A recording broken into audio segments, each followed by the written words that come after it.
Recording is on. আচ্ছা, আমরা last ক্লাসে টর্ক ইকুয়েশন পড়েছিলাম এবং টর্ক ইকুয়েশন আমরা আগেই পড়েছি। স্টার্টিং টর্ক আর রানিং টর্ক ইকুয়েশন আমরা পড়েছিলাম। মানে এবার আজকে যেটা আমরা আসবো যে condition of maximum torque. Condition of maximum torque বলতে আমরা কি বোঝাই সেই জায়গাটাতে আমরা আসবো। ওকে, তো আমি স্ক্রিন শেয়ার করছি।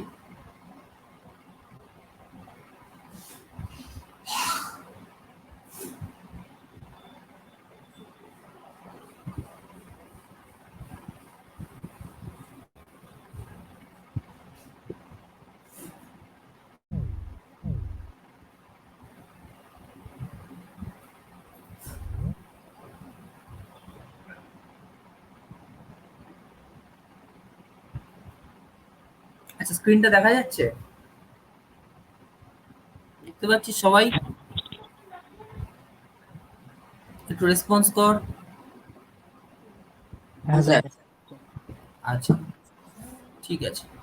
তো কন্ডিশন অফ, আমি আগের দিন বলেছিলাম যে ম্যাক্সিমাম টর্কের কন্ডিশনটা কি, যে ডিনোমিনেটর পার্ট বা এই নিচের পার্টটাকে যত আমি কমাতে পারবো তত ওই উপরের পার্টটা বাড়বে। ঠিক আছে, আমরা টর্কের ইকুয়েশন পেয়েছিলাম কি, K S R two E two zero square R two square plus S square x two zero square. এটা আমরা আগের দিন ডিরাইভ করেছি বা আমি আগের দিন ডিটেলে বলেছি ব্যাপারটা কি। তো এবার যেটা আসছি, যারা ক্লাস করিসনি তারা ক্লাসের ভিডিওগুলো দেখবি, ক্লাসের ভিডিওগুলো দেওয়া আছে গ্রুপে লাস্ট ক্লাসে। তো বা একটা কাজ করতে পারিস, সব থেকে যেটা ভালো হয়, আমার যে চ্যানেলে এগুলো দেওয়া আছে চ্যানেলটা সাবস্ক্রাইব করে নিবি, তাহলে তোরা এমনি ইউটিউবে ঢুকলে পেয়ে যাবি, চ্যানেলটায় ঢুকলেই পেয়ে যাবি, সব পরপর দেওয়া আছে। ঠিক আছে, আচ্ছা, এই ভিডিওগুলো ক্লাসের। তো if the impedance of the stator winding is assume to be negligible. Impedance of the stator winding, খুব ভালো করে শুনবি এটা। এই যে আর টুটা কি, আর টুটা হচ্ছে রোটারের রেজিস্ট্যান্স, এক্স টু জিরোটা কি, রোটারের ইন্ডাকটিভ রিঅ্যাক্টেন্স কোন অবস্থায়, এক্স টু জিরো মানে কি, যখন এটা থেমে আছে বা স্ট্যাটিক কন্ডিশনে আছে সেই অবস্থা হচ্ছে এক্স টু জিরো। আর এই এক্স টু জিরোটাকে আমরা বলি কি এক্স টু এস, যখন রোটেটিং কন্ডিশনে আছে রোটারটা। এখানে কি বলেছে, if the impedance of the stator winding is assume to be negligible. যদি আমি ধরে নিই যে স্টেটারের ইম্পিডেন্স, ইম্পিডেন্স মানে জেড, জেড মানে কি আর প্লাস জে এক্সএল, মানে আমি যদি ধরে নিই আর ওয়ান স্টেটারের রেজিস্ট্যান্স ধরলাম, আর এক্স আমি ধরলাম যে এক্স ওয়ান হচ্ছে ইন্ডাকটিভ রিঅ্যাক্টেন্স, তাহলে আমি সাপোজ জেড ওয়ান ধরলাম, আমি ধরে নিচ্ছি এটা। So if the impedance of the stator winding is assumed to be negligible, then for the given supply voltage V1 equals to E20 remain constant. এই কথাটার মানে কি বোঝা গেছে নাকি আমি একটুখানি এঁকে দেখাবো? এঁকে দেখান স্যার। হ্যাঁ, প্রত্যেকটা কথার পেছনে একটা করে কেন জুড়ে দিন, সব কিছু পেছনে কেন আছে। বিশেষ করে ইলেকট্রিক্যাল মেশিন জিনিসটা, কিছু জিনিস আছে যেগুলো সোজা, তোরা আগে যা পড়েছিস ডিসি, কিন্তু এসি ব্যাপারটা এতটা সোজা নয়, বিশেষ করে ইন্ডাকশন মোটর এবং অল্টারনেটর। আমি যেটা বললাম যে আমি অ্যাজিউম করে নিচ্ছি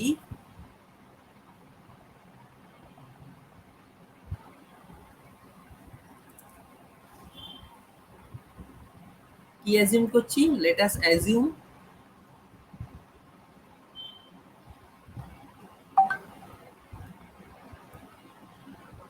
the impedance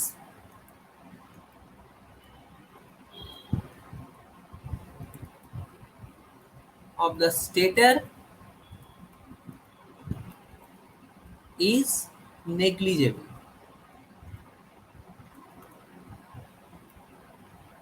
এই কথাটার মানে কি? এই কথাটার মানে হচ্ছে এটা তো স্টেটার,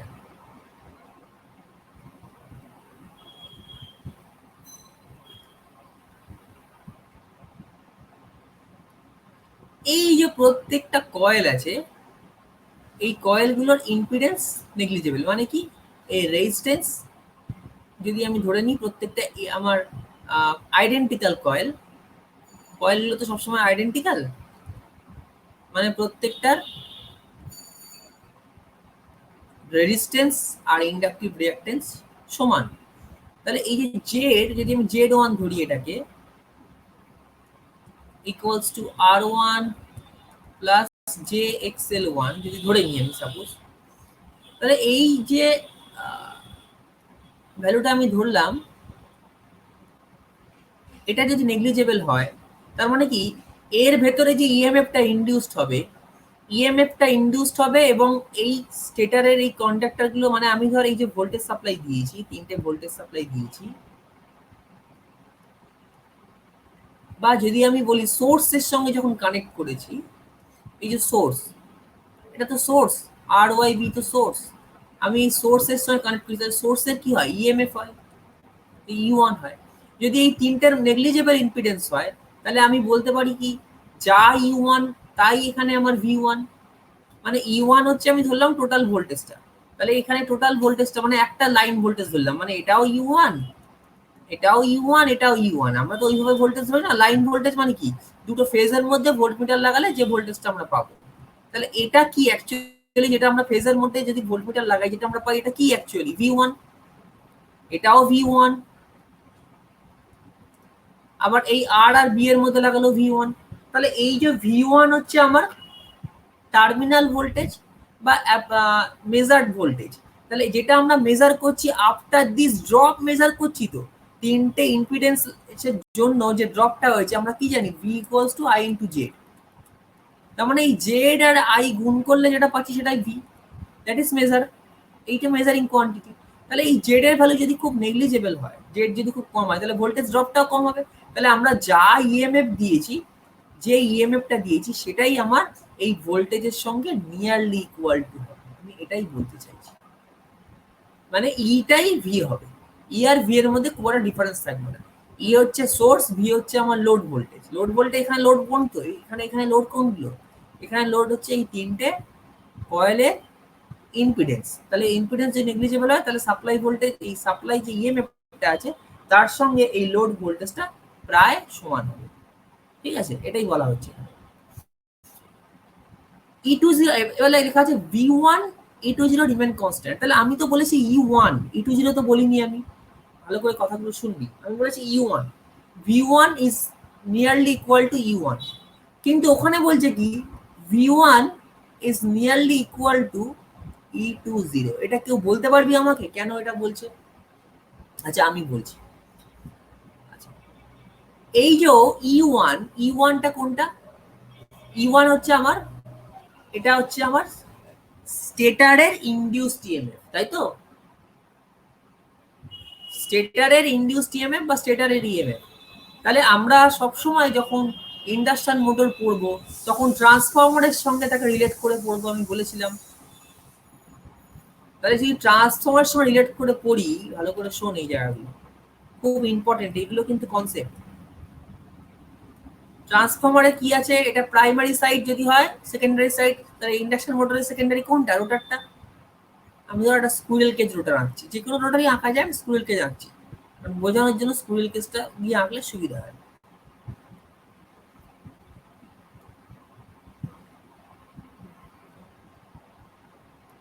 আশা করছি আমি ইন্ডাকশন মোটর যেভাবে পড়াচ্ছি, যদি কেউ প্রত্যেকটা ক্লাস ঠিকঠাক করে, সারা জীবন, আমি খুব দায়িত্ব নিয়ে বলছি, ইন্ডাকশন মোটর ভুলবে না।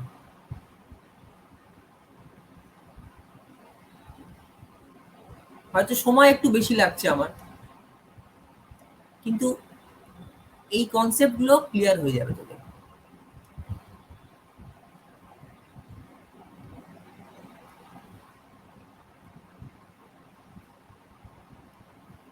তাহলে এই মোটরের এটা ধর স্টেটার, এটা রোটার। যখন মোটরটা থেমে আছে, when the motor is in standstill condition, যখন মোটরটা থেমে আছে এই অবস্থায় কি হচ্ছে, এখানে কি তৈরি হচ্ছে, এই তিনটে কয়েলের মধ্যে কারেন্ট ফ্লো করার জন্য ফ্লাক্স তৈরি হচ্ছে, রোটেটিং ম্যাগনেটিক ফিল্ড কোথায় তৈরি হচ্ছে, এই মাঝখানে এয়ারে তৈরি হচ্ছে। এটা স্টেটার, আমি আমি ধরে নিতে পারি ট্রান্সফরমারের প্রাইমারি সাইডের মতো, এটা সেকেন্ডারি সাইডের মতো। তাহলে এই যে ইটা তৈরি হয়েছে, এই ইটা কেন তৈরি হয়েছে ভালো করে শোন। এটা তৈরি হয়েছে ইটা সাপ্লাই দিয়েছি আমরা, তাহলে ই এর জন্য কে তৈরি হয়েছে, ই এর জন্য এই ফ্লাক্সটা তৈরি হয়েছে। তাহলে এই যে ফ্লাক্সটা, এই যে ফ্লাক্সটা কাকে কাট করবে, এটা যখন স্ট্যাটিক কন্ডিশনে আছে, দিস ফ্লাক্স ইজ রোটেটিং। আমরা জানি কি ম্যাগনেটিক ফিল্ডে রোটেটিং হয়, কারণ তিনটে ফ্লাক্স তৈরি হচ্ছে, তিনটে ফ্লাক্সের ম্যাগনিটিউড এক কিন্তু ডিরেকশন আলাদা, ঠিক আছে, একটা 0, একটা 120, একটা 240। তাহলে আমি ধরে নিতে পারি কি ফ্লাক্সটা ঘুরছে। তাহলে এটা হচ্ছে φ1, এটা φ2, এটা φ3। তাহলে এটা যখন ঘুরছে তখন এটা কাট করছে কাকে, এই তিনটে ওয়াইন্ডিংকে, যখন স্টার্টিং কন্ডিশনে আছে একদম, যখন ও মানে ঘোরেনি এই অবস্থায়। তাহলে এই তিনটের মধ্যে কি হচ্ছে, তিনটে ইএমএফ ইনডিউসড হচ্ছে। তাহলে এই ইএমএফটাই তো এই ইনডিউসড ইএমএফটার কজ, এটা তৈরি হয়েছে বলেই তো এটা সেলফ ইনডিউসড ইএমএফ, ঠিক আছে। আর এটা হচ্ছে আমার মিউচুয়ালি ইন্ডাক্টেড ইএমএফ। তার মানে কি, যদি আমার এর ইম্পিডেন্সটা যত কম হবে, ভালো করে শুনবি, এর ইম্পিডেন্সটা যত কম হবে তত ই1 আর ভি1 কাছাকাছি হবে। ঠিক একই রকম ভাবে ই2টাও তাই হবে, কারণ ই2টা ডিপেন্ড করছে কার উপর, এই ফ্লাক্সের উপর। এটা তো আর এই ওয়াইন্ডিং গুলোর ইনডিউসড ইএমএফ উপর ডিপেন্ডেন্ট নয়, এই কয়েলের উপর ডিপেন্ডেন্ট নয়। এটা যখন ঘুরছে তখন আলাদা প্রশ্ন আসছে, যখন স্ট্যাটিক অবস্থায় আছে তখন এই ই2 কি, ই2 হচ্ছে এই ই1 এর রেফার্ড ভ্যালু। ভালো করে মাথায় রাখ, এটা ই1 এর রেফার্ড ভ্যালু। মানে রেফার্ড ভ্যালু মানে কি, ই1 এর জন্য ফ্লাক্স তৈরি হয়েছে, সেই ফ্লাক্সটা একে কাট করেছে, এটা সেলফ ইনডিউসড ইএমএফ। এটা হচ্ছে আমার কি, এটা আমার কি মিউচুয়ালি ইনডিউসড ইএমএফ। মানে আমরা ট্রান্সফরমারে কি জানি, ই1 বাই ই2 ইকুয়ালস টু ভি1 বাই ভি2, ঠিক আছে। তার মানে কি ই1, এখানে তো কোনো ভি2, এই অবস্থায় যখন এটা ভি2 কোনটা, ভি2 হচ্ছে এর টার্মিনালে যে ভোল্টেজটা, তাহলে এই দুটো তো সমান হবে, কারণ এটা তো ঘোরেনি এখনো। তার মানে কি এই অবস্থায় কি হচ্ছে, ভি1ও যা, এখানকার যা ভোল্টেজ, এটাও মনে রাখবি যে স্টেটার আর রোটার দুটোরই কিন্তু ইম্পিডেন্স আমার লো, সেম ইম্পিডেন্স, এর ইম্পিডেন্সও যা হবে এর ইম্পিডেন্সও তাই হবে। তাহলে ভি1 যদি ভি2 এর সঙ্গে সমান হয় স্ট্যাটিক কন্ডিশনে, তাহলে আমি বলতে পারি তো ই1 ইকুয়ালস টু ই2। এই ই2টা কোনটা, ই2 জিরোটা স্ট্যাটিক কন্ডিশনে, ই2 জিরোটা। তার মানে কি ভি1 ইকুয়ালস টু ভি2 যদি হয়, তাহলে আমরা লিখতে পারি তো এখানে E two zero equals to V one বা nearly equal to V one. Static কন্ডিশনে কি, এদেরও যা ইম্পিডেন্স এরও তাই ইম্পিডেন্স, এটার জন্য ফ্লাক্স তৈরি হয়েছে, সেই ফ্লাক্সটা একে কাট করেছে। তাহলে এখানেও সেম আইডেন্টিক্যাল কয়েল, এরও যা কয়েল নাম্বার অফ টার্নস এরও তাই নাম্বার অফ টার্নস, এরও যা ইম্পিডেন্স এরও তাই ইম্পিডেন্স। তাহলে এই ফ্লাক্সটা একে যখন কাট করবে, যখন এটা ঘোরেনি, ঘুরলে নয় আমার তখন স্পিডটা চেঞ্জ হবে, ফ্রিকোয়েন্সি চেঞ্জ হবে। এবার এখন তো এটা কোন ফ্রিকোয়েন্সিতে আছে, এখন এই স্টেটার ফ্রিকোয়েন্সিতেই ঘুরছে। তাহলে এখানেও যে ভোল্টেজটা ইনডিউসড হবে সেটা এটার সঙ্গে সমান হবে। তাহলে ই1 আর ই2 জিরো যদি সমান হয়, তাহলে এটা ই1 আর ভি1 নিয়ারলি ইকুয়াল টু বলেছি, তাহলে এখানে লিখতে পারি তো আমরা ই2 জিরো আর ভি1 নিয়ারলি ইকুয়াল টু। ই2 জিরোটা কি, ই2 জিরোটা secondary induced EMF at static condition. বোঝা গেল কথাটা? হ্যাঁ। আচ্ছা, তাহলে কি হচ্ছে, এই যাই হোক যেটা বললাম, সো লেট, এই যে দেখ এখানে লিখেছে K E two zero square equals to K one, মানে আমি একটা কনস্ট্যান্ট গুণ করে দিয়েছি। কে কেন দিয়েছি এখানে আমরা, ওই যে E one by ই2 equals to K, E one by ই2 equals to K. তাহলে এখানে একটা কনস্ট্যান্ট কে দিয়ে গুণ করে আমরা সেটাকে কে1 লিখেছি, পুরোটাকে আমরা কে1 লিখেছি, মানে টোটালটাকে আমি কনস্ট্যান্ট ধরে নিয়েছি, কারণ এটা তো কনস্ট্যান্ট। আমার যদি এই জায়গাটা অ্যাসিউম করে নিই, অ্যাজিউম করে নিই নেগলিজেবল, তাহলে আমি বলতে পারি ভি1 আর ই2 জিরো কনস্ট্যান্ট। এবার ভি1 যদি কনস্ট্যান্ট হয়, ই2 জিরো যদি কনস্ট্যান্ট হয়, তাহলে আমি কি করলাম, ই2 জিরো ইন্টু কে করে কে1 একটা কনস্ট্যান্ট ধরে নিয়েছি আমরা। তাহলে এবার আমরা সিম্পলি এখানে ই2 জিরোর জায়গায় কে1 লিখে দেবো, আর কিছু না। তাহলে কে নিতে পারবো না, কারণ কে তো একবার রয়েছে, কে তো এখানে একটা রয়েছে। তার মানে এই কে ইন্টু ই2 জিরো, কে তো অলরেডি কনস্ট্যান্ট, তাহলে কে ইন্টু ই2 জিরো এটাকেও কনস্ট্যান্ট ধরছি। এই কনস্ট্যান্টটা কি লিখছি আমি, কে1 লিখছি। তাহলে K one S R two by R two square plus A square x two zero square লিখলাম। আচ্ছা, এবারে আমরা যেটা পাচ্ছি সেটা হচ্ছে, তাহলে পিডি ইকুয়ালস টু কি হচ্ছে, কি হচ্ছে দেখ, আমি এস দিয়ে যদি ভাগ করে দিই পুরোটা, ওপরে এস দিয়ে ভাগ করলাম, এস এস কেটে গেল, এস এস কেটে গেল। নিচে কি করলাম আমি, এস দিয়ে যদি ভাগ করি তাহলে কি হবে, R two square by S plus S x two zero, S স্কোয়ারটা থাকলো না। এবারে কি করছি আমি, নিচে আমি যেটা করছি, নিচে এটা কি করছি আমি, কে বলতে পারবে?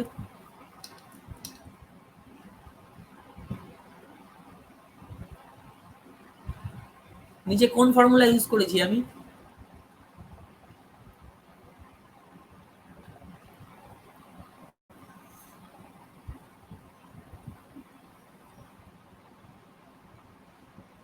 এই যে ফর্মুলাটা ইউজ করেছি এটা কি, R two by S minus x two zero root over S square plus two R two x two zero, এটা কিসের ফর্মুলা?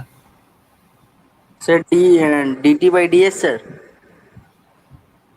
ডিটি বাই ডিএস হলে ওপরটা তো চেঞ্জ হবে। কোনটা বলছিস বল? হ্যাঁ, ডিডি বাই ডিএস, হ্যাঁ ঠিক ঠিক ঠিক, ডিডি বাই ডিএস কার রেসপেক্টে করেছি আমি? স্যার একটা বল বল।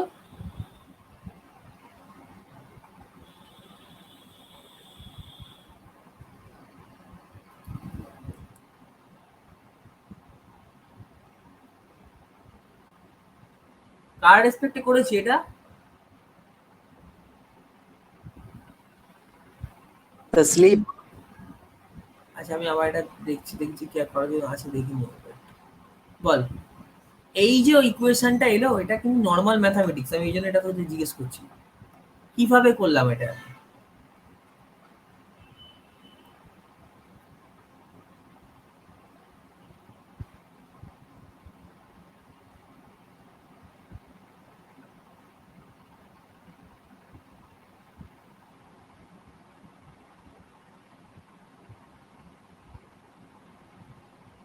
ওরে বাবা, ডিডি বাই ডিএস টিএস এত ভাবছিস কেন?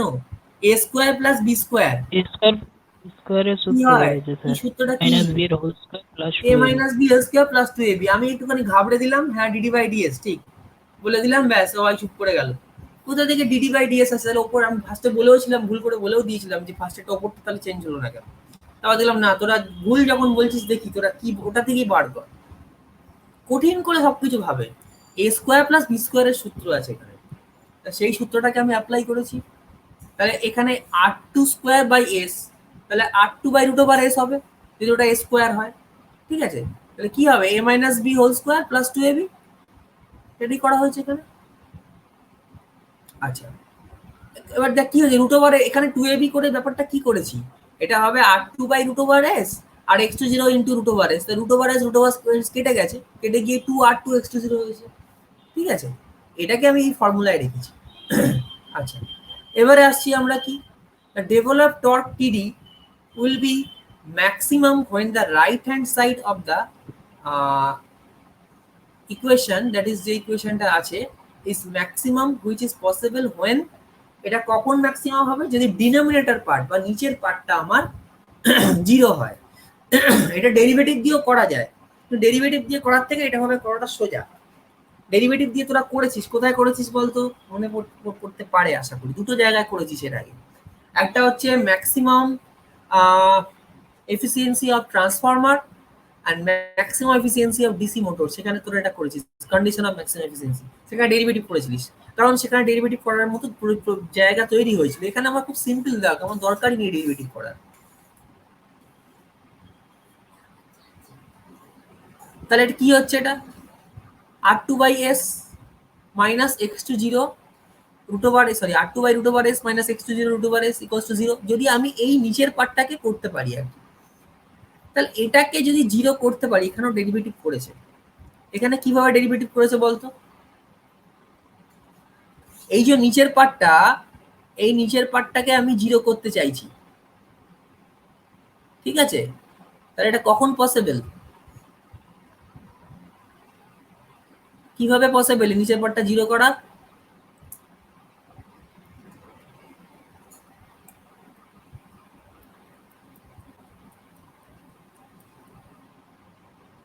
আমি কার রেসপেক্টে ডেরিভেটিভ করব? এইটার রেসপেক্টে। এটা যদি কনস্ট্যান্ট হয়ে যায় এটা থাকবে না, জিরোর রেসপেক্টে। ধরো এটাকে যদি আমি এটার রেসপেক্টে ডেরিভেটিভ করি তাহলে এটা কি হবে? এটা কনস্ট্যান্ট বেরিয়ে যাচ্ছে, এটা থাকছে না। তাহলে r2/√s minus x20 into √s equals to 0 হবে। ওই সেম যেরকম ভাবে ট্রান্সফর্মারের ম্যাক্সিমাম এফিসিয়েন্সি বার করেছিল ঠিক সেভাবেই বার করেছে। এটা কি? এটা তো কনস্ট্যান্ট। কনস্ট্যান্টটা কি থাকে তখন? আর আমি এইটার রেসপেক্টে করছি, তো এই টোটালটার রেসপেক্টে ডেরিভেটিভ করছি, তাহলে এই কনস্ট্যান্টটা কোথায় যাবে? কেউ কিছু বল। এটার রেসপেক্টে ডেরিভেটিভ করলে কি হবে ডিনোমিনেটর পার্টটাকে?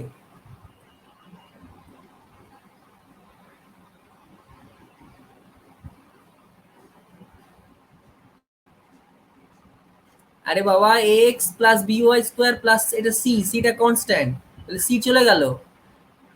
চলে গেলে কি হবে? জিরো। এটা 0 হবে। সিম্পল জিনিস তো, এগুলো তো স্কুলে পড়েছিস। এখন এগুলো যদি শেখাতে হয় তাহলে তো আমাকে ক্লাস শেষ হবে না, সিলেবাস শেষ হবে না জীবনে। আচ্ছা, তাহলে সেটাই করেছি আমি। তাহলে এটা ইকুয়ালস টু 0, তাহলে এটা 0 যদি হয় তাহলে কি হবে? দেখ, একদম সেম, প্রত্যেকটা ক্ষেত্রেই কিন্তু ঘটনাগুলো সেম হচ্ছে। r2 ইকুয়াল টু sx2 0, তার মানে কি r2 ইকুয়াল টু x2s। যদি রেজিস্ট্যান্স আর ইন্ডাকটিভ রিঅ্যাকটেন্স অ্যাট রানিং কন্ডিশনে যে ইন্ডাকটিভ রিঅ্যাকটেন্স হবে সেটা যদি রেজিস্ট্যান্সের সঙ্গে সমান হয় তাহলেই আমি এফিসিয়েন্সিটা ম্যাক্সিমাম পাবো। মানে ব্যাপারটা কি, এই যে পার্টটা, এই পার্টটা সবসময় কনস্ট্যান্ট, এই পার্টটাকে আমি চেঞ্জ করতে পারবো না। আমি এই ডেভেলপ টর্ককে বাড়াতে পারি কিভাবে? যদি এই পার্টটাকে চেঞ্জ করতে পারি। তাহলে এই পার্টটা কার উপর ডিপেন্ডেন্ট? এই যে এ স্কোয়ার x20 স্কোয়ার মানে এটা কি অ্যাকচুয়ালি x2s স্কোয়ার। এ স্কোয়ার ইন্টু x20 স্কোয়ার মানে কি? এটাই তো আমার কি s2s, এই সরি x2s মানে কি? রানিং কন্ডিশনে রোটারের যে ইন্ডাকটিভ রিঅ্যাকটেন্স সেটাই হচ্ছে আমার x2s। তাহলে এই x2s এটা কার উপর ডিপেন্ডেন্ট? এই x2s টা কার উপর ডিপেন্ডেন্ট? আমি বলেছিলাম ইন্ডাকশন মোটরের সমস্ত প্রবলেমের মূল হচ্ছে, সমস্ত সমস্যার মূল কারণ হচ্ছে স্লিপ। তাহলে এটা কার উপর ডিপেন্ডেন্ট? স্লিপ। x2s টা স্লিপের উপর ডিপেন্ডেন্ট। এটা মানেই তো কি s ইন্টু x20। তাহলে এটা যদি স্লিপের উপর ডিপেন্ডেন্ট হয় তার মানে স্লিপ যত কমবে তত আমার কি হবে? এটার ভ্যালু কমবে। স্লিপ কখন কমা সম্ভব? স্লিপ কমবে কখন? when the motor is rotating in synchronous speed, but that is not possible. s equals to ns minus nr by ns। তাহলে যদি ns আর nr সমান হয়, if ns equals to nr, then the upper part, that means ns minus ns by ns মানে 0 by ns, then s equals to 0। s যদি 0 হয় বা 0-র কাছাকাছি হয়, 0 তো হওয়া সম্ভব না। মানে মোটরটা যখন ফুল স্পিডে, মানে এক কথায় মোটরে যখন আমার কি হবে না, সেইভাবে মোটরে কোনো রকম লোড টর্ক থাকবে না, লোড কানেক্টেড থাকবে না, সেই অবস্থায় কিন্তু আমার x2টা কম হবে, x2 ভ্যালুটা কমে যাবে। তার মানে x2 ভ্যালু যত কমবে, যদি এটা আর x2s এর ভ্যালুটা যখন এটা r এর সঙ্গে সমান হবে, একমাত্র সেই অবস্থাতেই আমরা r2 এর সঙ্গে যখন s x2 এরা যখন সমান হবে বা কাছাকাছি হবে মোটামুটি, এই অবস্থাতেই আমরা ম্যাক্সিমাম এফিসিয়েন্ট, এই ম্যাক্সিমাম টর্ক পাবো। ঠিক আছে?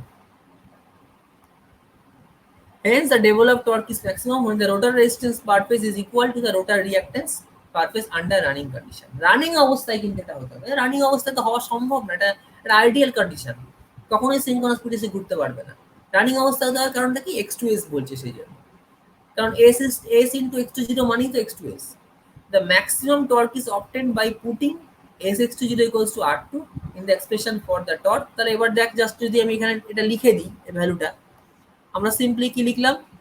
এই যে r2 মানেই তো sx2, তাহলে এখানে এই যে r2 square plus r2 square করলাম, এই যে s square x two zero square, এটাই তো এক্স টু এস, তাহলে তার জায়গায় শুধু আর টুটা বসিয়ে দিলাম, যেহেতু আর টুর সঙ্গে এটা সমান এই ম্যাক্সিমাম কন্ডিশনে, ম্যাক্সিমাম টর্কের কন্ডিশনে, তাহলে আর টু স্কোয়ার প্লাস আর টু স্কোয়ার, তাহলে ওপরে যেটা ছিল কে এস যা ছিল আর কি, এখানে আর টু, এখানে R two square, R two square, এখানে আর টু একটা কেটে যাবে, আর টু স্কোয়ারটা যদি কমন নিই, ঠিক আছে, তাহলে ওপরে এখানে নিচে শুধু আর টু থাকবে, আর ওপরে কি হবে, এখানে আর টুটা কেটে গেল, এখানে স্কোয়ারের জায়গায় শুধু আর টু হলো, তাহলে এখানে কত হচ্ছে, এখানে বেসিক্যালি কি হচ্ছে, কমন নেওয়া দরকার নেই, sorry, two R two square হচ্ছে, আর এখানে আর টু হচ্ছে, তাহলে ওপরে আর টু আর এখানে টু আর টু কাটলো, তাহলে নিচে থাকলো টু আর টু, আর ওপরে কোনো কিছু থাকলো না, তাহলে k s a two square by R two মানে আবার কি, আর টু মানে তো আমি লিখেই দিয়েছি যে এক্স টু জিরো, তাহলে এটা আমি এক্স টু জিরো লিখতে পারি, s into x two zero, বা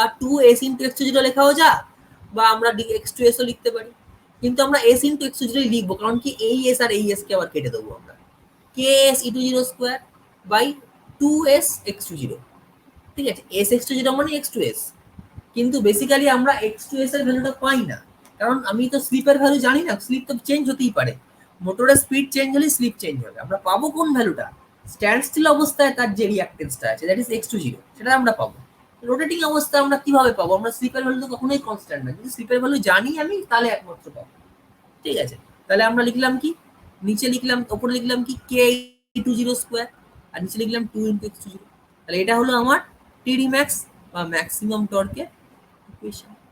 So the relation shows, sorry, that the maximum torque is independent of rotor resistance. ঠিক আছে, তাহলে এইগুলোই লিখেছে, তারপরে এবার এখানে ফুল, এখানে একটা রেশিও আছে, এটা একটু দেখিয়ে দিই কি কি কন্ডিশন গুলো আছে, তো এই এসএম হচ্ছে কি slip, the value of slip corresponding to maximum torque, then তাহলে এবার স্লিপের ভ্যালুটা কি হবে, স্লিপের ভ্যালু হবে কি R two by x two zero, ঠিক আছে, value of slip corresponding to the maximum torque from equation, এই যে আগের যে ইকুয়েশনটা ছিল, কোন ইকুয়েশনটা, এই যে 4125, এই ইকুয়েশনটা, এখান থেকে স্লিপের ভ্যালু কি পাবো আমরা, R two equals to s x two zero, তাহলে এস এম বা মানে ম্যাক্সিমাম টর্ক অবস্থায় স্লিপ যেটা, সেটা কত হবে, তাহলে R two by x two zero, R two by x two zero, so আমরা অ্যাকচুয়ালি কি জানি, স্লিপ ইকুয়ালস টু আমরা কি জানি, এন, এনও যা এনআরও তাই, এন মানে কি আমার, এন মানে কি রোটার স্পিড, আর এনআর মানে কি, এনআর মানেও রোটার স্পিড, কোনো জায়গায় এন লেখে কোনো জায়গায় এনআর লেখে, ব্যাপারটা সমান, একই, আলাদা কিছু, ঠিক আছে, আমি দুটোই লিখতে পারি,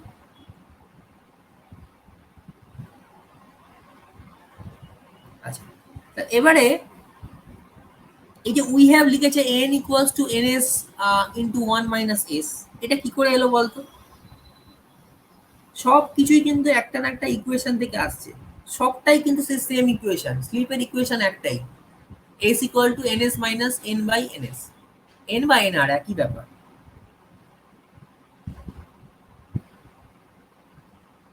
বলতো এটা কিভাবে এলো,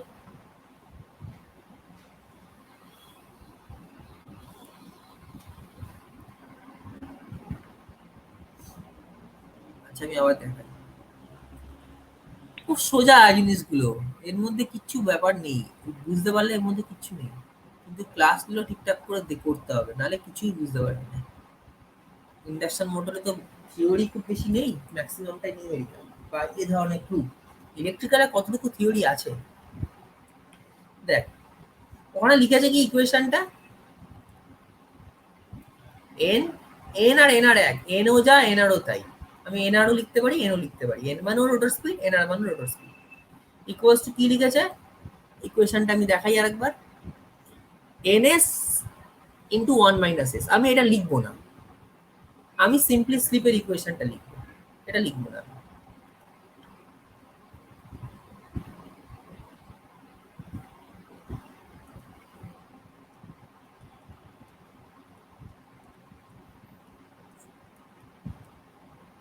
তাহলে এখানে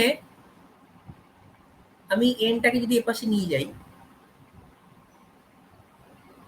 কি করলাম, এটা গুণ করে দেব, ns into S, ns minus N, এদিকে n কে নিয়ে আয়, তাহলে কি হচ্ছে ns minus ns into S, ns কে কমন নিলে হচ্ছে 1 মাইনাস এস। এই হচ্ছে ইকুয়েশন, বোঝা গেল? হ্যাঁ আচ্ছা এই equation। এটাই এখানে লিখেছি। এবার এই এস এর জায়গায় আমি কি লিখবো? শুধুমাত্র এস এম লিখবো। Therefore the speed of the rotor at maximum torque কি হবে? এনএম। এনএম মানে হচ্ছে ম্যাক্সিমাম টর্কে অবস্থায় স্পিডটাকে বলা হচ্ছে এনএস, ব্র্যাকেটের মধ্যে 1 মাইনাস এস।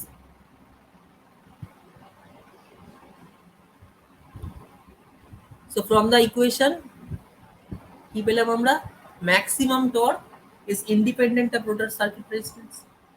রেজিস্ট্যান্সের সঙ্গে টর্কের কোনো চেঞ্জ হবে না, কারণ রেজিস্ট্যান্স ডাজন্ট চেঞ্জ, রেজিস্ট্যান্স কখনো চেঞ্জ হতে পারে না। Maximum torque varies inversely as textile reactance of the rotor, hence for maximum torque x to 0, and therefore the inductance of the rotor should be kept as small as possible. মানে আমার এই maximum টর্কটা কার সঙ্গে vary করবে? Stand still রিঅ্যাক্ট্যান্সের সঙ্গে, ঠিক আছে?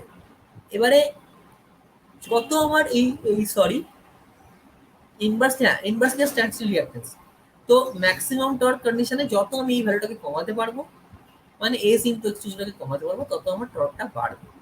Inductance of the rotor should be kept as small as possible. মানে আমি যদি আমি এস ইনটু এক্স টু 0 মানে কি? এস ইনটু এক্স টু 0 মানে কি? এস মানে স্লিপ, এক্স টু 0 মানে হচ্ছে আমার inductive reactance of the rotor. Stand still মানেই তো রোটার, সেটা রোটারের যে ইন্ডাকটিভ রিঅ্যাক্ট্যান্সটা হচ্ছে। এই রিঅ্যাক্ট্যান্সটা যদি আমি কম রাখি তাহলেও তো ওটা কমবে, শুধু স্লিপকে কমানো হবে না, যদি ওটাকেও কমাতে পারি আমি তাহলেও আমার কমবে, তাহলেও আমার টর্কটা বাড়বে। মানে টর্ক বাড়াতে গেলে আমাকে এটা করতে হবে। The sleep at which the maximum torque depends upon the rotor circuit resistance বা rotor resistance, Sm equals to R2 by X20। তার মানে যদি R2 এর ভ্যালু বেশি হয় আর X20 এর ভ্যালু কম হয়, তাহলে আমার কি হবে? এই স্লিপটা বাড়বে। Therefore, by varying the resistance in the rotor circuit, the maximum torque can be obtained at any desired slip or motor speed। মানে আমি এই ম্যাক্সিমাম টর্কটা কিন্তু পেতে পারি আমি যদি মোটরটা ভালো করে মাথায় রাখ যে এস ইন্টু এক্স, আর টু তো সবসময় কনস্ট্যান্ট, আর টু চেঞ্জ হবে না। এস ইন্টু এক্স টু 0 কে আমি কিভাবে চেঞ্জ করতে পারি? আমি ধর কিছু আমি রেজিস্ট্যান্স তো আমি রিঅ্যাক্ট্যান্স তো হঠাৎ করে কমাতে বাড়াতে পারবো না, কারণ ওটা ফিক্সড আছে। শুধুমাত্র যদি মোটরের স্লিপটাকে আমি কমাতে পারি, স্লিপটা কিভাবে কমা সম্ভব? যদি মোটরের স্পিডটা বাড়ে, ঠিক আছে? স্লিপ যদি কমানো মানে বাড়বে, মানে কমবে কখন? যদি মোটরের স্পিড বাড়ে। তাহলে সেই অবস্থাতে আমরা এটাকে কি করতে পারি? একটা মানে ম্যাক্সিমাম টর্কে আমি আনতে পারি condition. It is to be noted that the resistance in the rotor circuit can only be varied in slip ring rotors. একমাত্র রোটারের resistance that is R2, R2 কে আমরা চেঞ্জ করতে পারি কোথায়? কেন বলা হয় যে এই কথাটা আমি প্রথমে শুরুতে তোদের একটা কথা বলেছিলাম, মনে করে দেখ, একদম ইন্ডাকশন মোটর পড়ানোর শুরুতে, যে আমরা slip ring induction motor use করি কোথায়? যেখানে আমার লোড টর্ক অনেক বেশি, মানে আমার টর্ক বেশি লাগবে এক কথায়। বেসিক্যালি কি জন্য? আমরা যখনই রেজিস্ট্যান্সকে ভ্যারি করব, মানে রেজিস্ট্যান্সকে কমাবো, রেজিস্ট্যান্সকে যদি আমি কমাই, আমি R2 এর সঙ্গে X2 কে সমান করতে চাইছি। এবারে সবসময় মনে রাখবি রেজিস্ট্যান্সের সঙ্গে থেকে ইন্ডাকটিভ রিঅ্যাক্ট্যান্সের ভ্যালু বেশি হয় যে কোনো এসি সার্কিটে। তাহলে যদি আমি রেজিস্ট্যান্সকে এখানে আমি এই দুটোকে সমান করতে চাইছি, আমি সমান করতে চাই, তাহলে রেজিস্ট্যান্সকে যদি ভ্যারি করাতে পারি, আমার ইন্ডাকটিভ রিঅ্যাক্ট্যান্সকে ভ্যারি করানোর দরকারই নেই। রেজিস্ট্যান্সকে যদি আমি ভ্যারি করাই তাহলেও তো আমি সেই সেম ইকুয়েশনটায় আসতে পারি, তাই না? R2 এর সঙ্গে S2 কে সমান করতে পারি যদি রেজিস্ট্যান্সকে আমি বাড়াতে পারি। রেজিস্ট্যান্সকে আমি বাড়াবো কি করে? By inserting resistance. আমি যে রোটারের রেজিস্ট্যান্সটা আছে তার সঙ্গে যদি একটা শর্ট সার্কিট গিয়ার লাগাই, যেটা আমি পড়িয়েছিলাম স্লিপ রিং ইন্ডাকশন মোটরে, কি করা হয়? কিছু রেজিস্ট্যান্স ইনসার্ট করা হয়, তাতে কি হবে? টোটাল সার্কিটের রেজিস্ট্যান্সটা পাবে, তখন তো আর R2 টা কনস্ট্যান্ট না। সেই অবস্থায় তো R2 আর কনস্ট্যান্ট হবে না। R2 মানে কি? সেকেন্ডারি বা রোটার রেজিস্ট্যান্স। তো রোটার রেজিস্ট্যান্স তো তখন আমার অটোমেটিক্যালি বেড়ে যাবে। তাহলে রেজিস্ট্যান্সটা যদি আমি বাড়িয়ে দিই, বাড়িয়ে দিয়ে যদি আমি ইন্ডাকটিভ রিঅ্যাক্ট্যান্সের সঙ্গে সমান করি, তাহলেও আমি ম্যাক্সিমাম টর্ক পাবো। ঠিক এই কাজটাই করা হয় টর্ক বাড়ানোর জন্য। কোথায় করা হয়? স্লিপ রিং ইন্ডাকশন মোটরে রেজিস্ট্যান্সটাকে বাড়িয়ে দেওয়া। ঠিক আছে। In order to develop the maximum torque at standstill, the rotor resistance must be high. That লিখে দিয়েছি এটা। But to develop the maximum torque under running condition, the rotor resistance must be low. But running condition এ কিন্তু উল্টো করতে হবে। কারণ running কন্ডিশনে আমার যদি রেজিস্ট্যান্সটাকে না কমাই আমি, তাহলে কি হবে? কারেন্ট কম ফ্লো করবে। কারেন্ট যদি কম ফ্লো করে তাহলে আমার স্পিড, আমার মোটরটার যে টর্ক সেটা কমে যাবে। তারপরে স্টার্টিং কন্ডিশনে একটা এক জায়গায় আসবো আমি, রানিং কন্ডিশনে এক জায়গায় আসবো। ঠিক আছে। কারণ রানিং কন্ডিশনে আমি স্টার্টিং কন্ডিশনে রেজিস্ট্যান্সটাকে ম্যাক্সিমাম রেখে দেবো, রানিং যখন করবো আস্তে আস্তে রেজিস্ট্যান্সটাকে কমাবো। কারণটা কি? তখন যদি আমি রেজিস্ট্যান্সটাকে অনেকটা বেশি রেখে দিই, একটা কথা মাথায় রাখবি, রানিং কন্ডিশন মানে স্লিপ আসছে। ভালো করে শোন কথাগুলো, কথাগুলো খুব ইম্পর্টেন্ট। রানিং কন্ডিশনে মানে স্লিপ আসছে। স্টার্টিং কন্ডিশনে স্লিপ কত? একটা মোটর যখন দাঁড়িয়ে আছে, স্ট্যান্ড স্টিল কন্ডিশনে আছে, তখন স্লিপ কত? 0 কি এই দেখেছিস তো কিরকম ভুলভাল কথা? তখন স্লিপ কি করে 0 হয়? এই ইকুয়েশনটা কোনো সময় ভুললে চলবে না। S equals to কি? ns minus nr বা n by by n। NS. এটা তো 0 তখন। স্টার্টিং কন্ডিশন মানে কি? এটা থেমে আছে যখন, তখন s কত হবে তাহলে? ns by ns, maximum 1 1. Starting কন্ডিশনে। রানিং কন্ডিশনে কি হবে? nr এর একটা ভ্যালু পাবো আমি, তখন কিন্তু এটা মাইনাস হয়ে যাবে। তাহলে উপরে ভ্যালুটা কমবে, নিচে ভ্যালুটা বাড়বে, তাহলে কি হবে? এটা 1 এর থেকে কম হবে। বোঝা গেল? এটা 0 কখন হবে? যদি ns আর nr সমান হয়ে যায়, তখন এটা 0 হবে, তাছাড়া 0 হবে না। তাহলে যখনই আমি রানিং কন্ডিশনে চলে যাচ্ছি, তখন আমার রেজিস্ট্যান্সটাকে কমাতে হবে। কেন কমাতে হবে? আমি চাইছি কি টর্ক বাড়াতে। ভালো করে শোন, টর্ক বাড়ানোর জন্য আমার কি করতে হচ্ছে?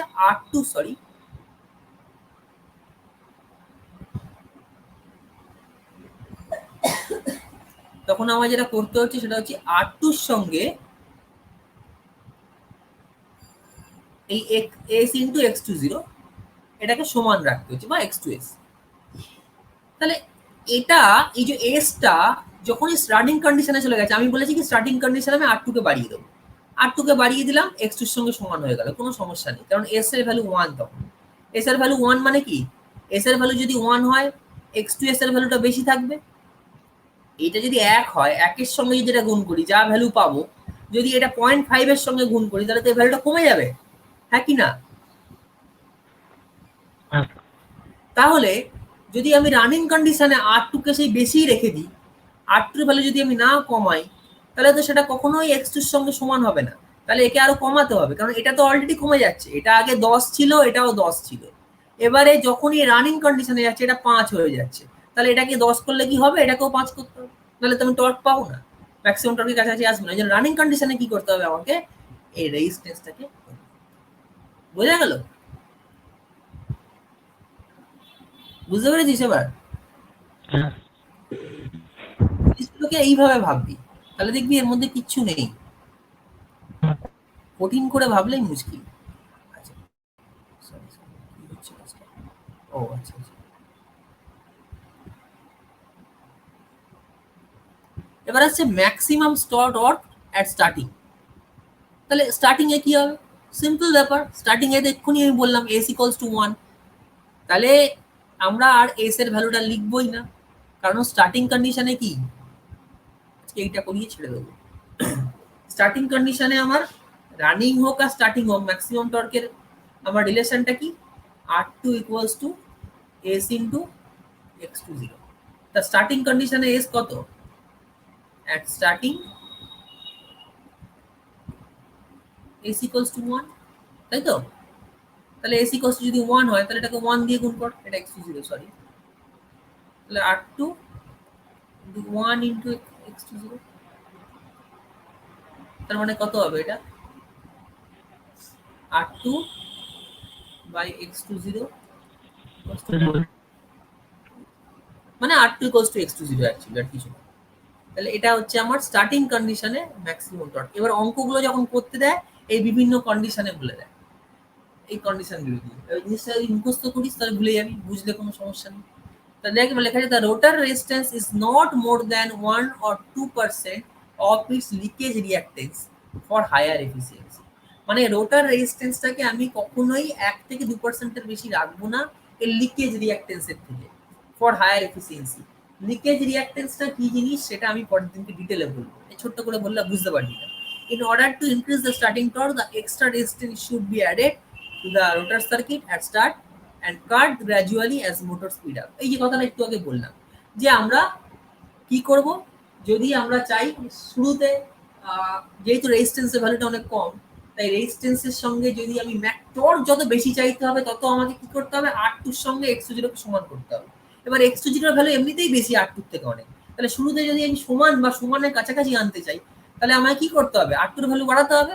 তাই জন্য কি করতে হয়, মোটরের সঙ্গে রেজিস্ট্যান্সকে মোটরের কার সঙ্গে, মোটরের রোটারের সঙ্গে রেজিস্ট্যান্সকে ইনসার্ট করতে হয়, রেজিস্ট্যান্সকে জুড়তে হয়। যত রেজিস্ট্যান্স জুড়বি তত কি হবে, যখনই আমার ওই রিঅ্যাক্টেন্সের কাছাকাছি চলে যাবে রেজিস্ট্যান্সের ভ্যালুটা, সঙ্গে সঙ্গে কি হবে, মোটরের স্টার্টিং টর্কটা অনেক হাই হবে, যেটা কার হয়, স্লিপ রিং ইন্ডাকশন মোটরে। যার জন্য স্লিপ রিং ইন্ডাকশন মোটরে কি করা হয়, রোটার সার্কিটটাকে রেজিস্ট্যান্স দিয়ে কন্ট্রোল করা হয়, বা যেটাকে বলা হয় হচ্ছে speed control by rotor resistance. এইভাবে এটাকে করা হয় এই কারণেই, এই জন্য এটা স্টার্টিং টর্কটা অনেক হাই। বোঝা গেছে? হুম। আচ্ছা ঠিক আছে, আজকে আমি এখন ছেড়ে দিচ্ছি, আমার একটা ক্লাস আছে, একটা স্পেশাল।